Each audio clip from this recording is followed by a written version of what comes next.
Assalamualaikum warahmatullahi wabarakatuh.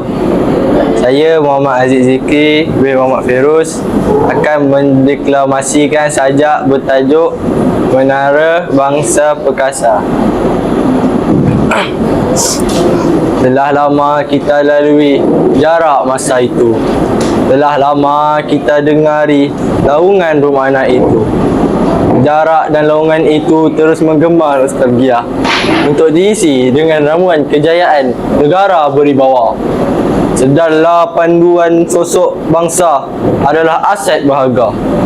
Tangkas bingkas sekalian anak bangsa, membina negara perkasa, bertunjangkan harmoni, berteraskan jitu, bersatu, santun pekerti, melanskapkan bangsa berjiwa tulus, melengkapkan bangsa berjiwa mulus, lestari memacu negara bermaruah dengan akar tradisi yang tidak hilang, saling menyantuni ramah dan rahmah, dengan damai bayu laut musyawarah, dengan permai bayu gunung muhibah.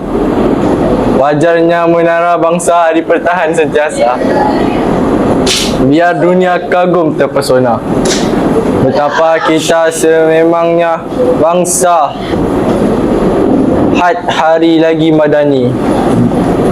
Betapa kita sememangnya sebuah bangsa berdikari, beracuan sendiri. Betapa kita sememangnya sebuah negara beribawa yang sendiri, kalis dan bisa menangkis sandiwara dunia. Justeru bersatulah saling membahu, saling membantu.